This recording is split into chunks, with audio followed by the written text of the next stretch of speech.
Welcome to the 113th installment of Ear to the Ground, the Land Stewardship Project's audio podcast on family farming, sustainable agriculture, local food systems, and local democracy. I'm Brian DeVore, editor of the Land Stewardship Letter.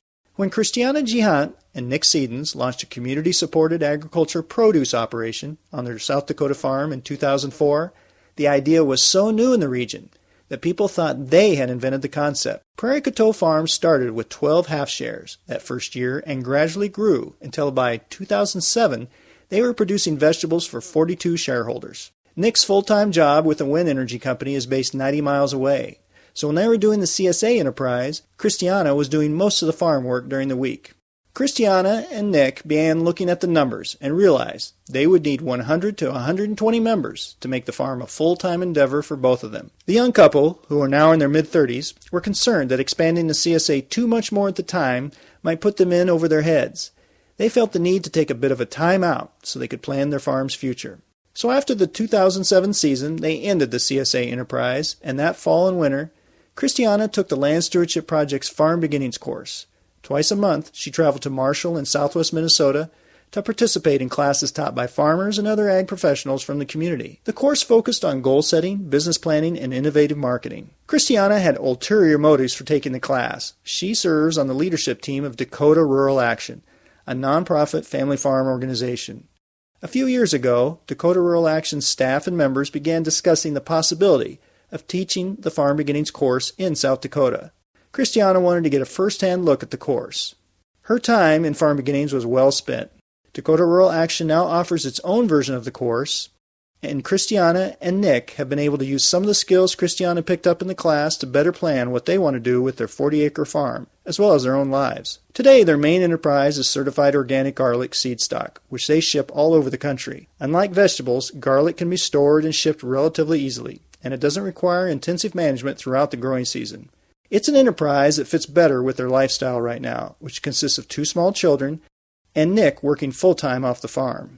I recently visited Prairie Coteau Farm during garlic planting time and chatted with Christiana and Nick about the importance of sometimes taking a step back on a farm and reassessing the future. Well, we had been doing the CSA for 4 years, and I would say when we started that, we just kind of jumped into it. We didn't develop a business plan or any kind of long-term future goal or anything like that. It was just something that we wanted to do, so we just kind of jumped right in. And we kind of had come to a point where we were just kind of in a transition, thinking about starting a family and just looking at our farm and lifestyle, and what we kind of wanted to change about that. We kind of decided we wanted to focus on garlic. It seemed like Farm Beginnings was a good way to figure out how to kind of go about that in a more organized way than we did the CSA initially, and with a little more focus on the financial end of it and that kind of thing. That's kind of why it made sense at the time. So you had done the CSA for, like you said, around 4 years. So it sounded like so you just kind of jumped into that. And yeah, I mean, I say we jumped into it. I mean, I worked for 2 years at an organic farm in northern Illinois, and as an apprentice, and there was a CSA there and a farmer's market near Chicago. And so I had that experience. Nick had also worked on a CSA farm, and he grew up on a dairy. So we both had an idea of what we were getting into. It wasn't as if we just kind of pulled it out of thin air. So yeah, so we did have some experience with that. We knew what a CSA looked like, how it would run and that kind of thing. But it was kind of, we wanted to do a CSA, so we developed some brochures and passed them out and decided how many shares we thought we could handle and, tilled up the ground. So that's what I mean. It wasn't like we sat down with a business plan in mind and, plotted out the profit analysis or the expense analysis or anything like that ahead of time. It was a lot of fun, but it also got to be, as we got bigger and grew more members, it got to be a lot more work, obviously. And, just a lot more work for a person that already has a full-time job, and without having really planned that in advance and kind of plotted out what our growth trajectory was going to be, we just kind of got to a point where we were like, well, what is it that we want to be doing with our time? And do we want to start a family at some point here? And how is that going to fit into us having the CSA, and because I worked, from dawn to dusk basically, and we had a full-time intern every year living on the farm. So there was that question, do we want somebody living with us all the time, and how do we make that work? So there were just a lot of primarily lifestyle issues that just kind of came into play, and we just kind of wanted to reevaluate that. Usually people say if they take farm beginnings, it's before they even get their feet wet farming a lot of times. But you guys had been farmers for 4 years, and then you decide, okay, we need to reevaluate. I think that's kind of impressive that you were able to step back a little bit and say, okay, we're going to do something different. Yeah, I think we kind of knew, we already kind of had garlic in mind, that was what we wanted to focus on. What I think it helped us kind of do was sit down and look at the whole farm and our family as a unit and kind of project what it was we wanted that to look like for the long term. I think that was what was the most helpful, at least for me.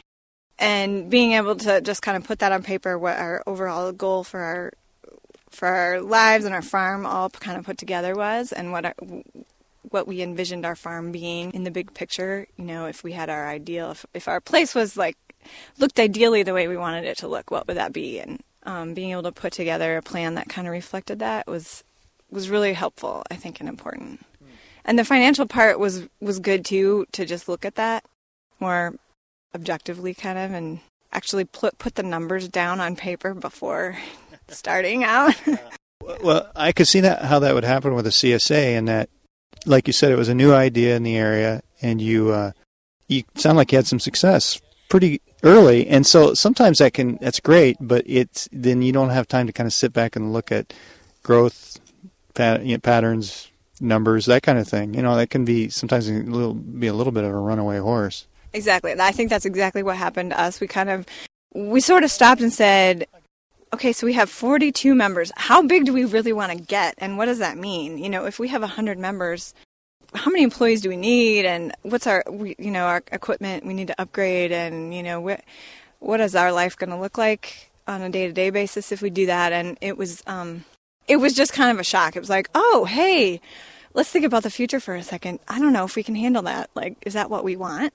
This is great that there's so much interest, and we're getting a lot of attention. The idea of CSA is really getting a lot of attention, and the local food movement in South Dakota is really growing, and that's great. But, I guess we just kind of needed to pull on the reins a little bit and say, okay, that's great, but maybe our place in that can be a little bit different.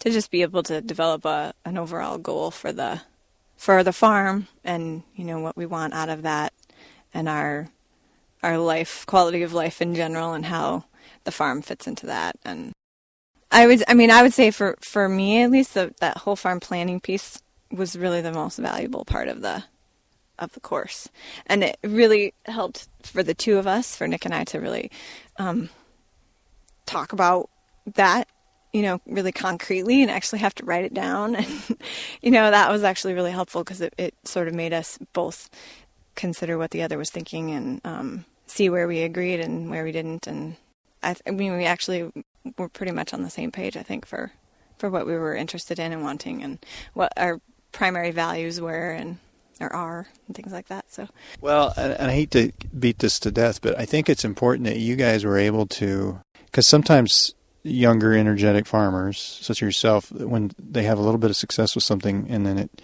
gets going and they don't quite have tabs on where they want to go, and it gets a little out of control, then they end up getting burnout and maybe even get into a situation where they have to leave the land, that kind of thing. The ability for you guys to kind of take a time out, I think, is really key to making this sustainable for you, both economically and from a lifestyle point of view, too, in the long term. And you grew up on a dairy farm? I did. Oh, so did I. I don't want to assume too much, but I know what it can be like on a dairy farm, in that, man, you never look up. You just kind of go. And so, you guys are doing something a lot different than dairy farming, and you've tried to, the CSA model, which is completely different. Can you talk a little bit about that, how conventional farming, or say dairy farming or whatever, can be, you really don't get to kind of sit back and set your goals. You kind of just go with the flow kind of thing. Did you feel like that was something you grew up with, or? Absolutely. If well, I had a great experience growing up on the dairy farm. We were a conventional dairy farm, but it was a small family-owned operation. We grew all of our own feed. So we had a very family, regional-based operation. So it's not like I was a part of, a 2,000 cow dairy herd where we didn't know who was milking the cows or anything. So I guess the differences between that, a lot of the reasons why I ended up leaving was kind of elements of self-actualization. A lot of taking part in family farms has to do with being a part of the family operation, fitting into that mold. So yeah, there's definitely a bit of wanting to choose your own path. And me not ending up on the farm was a part of that, I think. About as far as the CSA, like being more work or less work, I don't even know if I'd say that. And during the CSA season, they're both a lot of work, that's for sure. And, the family farm that I was a part of, we just had an incredible amount of support. I mean, my parents lived there, my brother and his family was there. You have generations of knowledge about that farm and that area that makes everything that you do on that farm easier. And just coming out to a new place and doing a new model in so many ways, I think I just never realized how much I didn't know. You never realize how much stuff your dad has, how many buildings your dad has, how much your brother knows that he never told you, your whole life. And then you are on your own and you have to try understand that. And you pine for that collective knowledge that you walked away from so many times. I mean, I have an incredible amount of respect for my brother and my father. Were you one of these kids that when you left the farm, you said, "Oh, I'll never farm"? Oh, absolutely. Well, I think I spent my entire, high school career trying to learn as little as possible about farming. I was not a model farm child in any way. That's age and life experience changes a lot.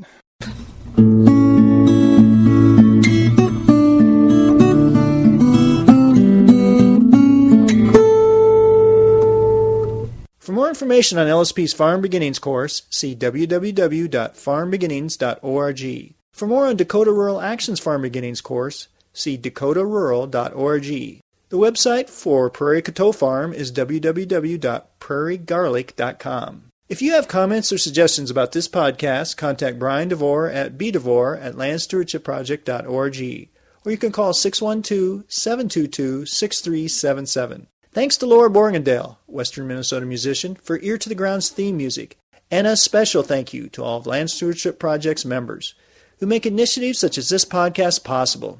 If you're not a member, visit landstewardshipproject.org to learn how you can support LSP. Thanks for listening.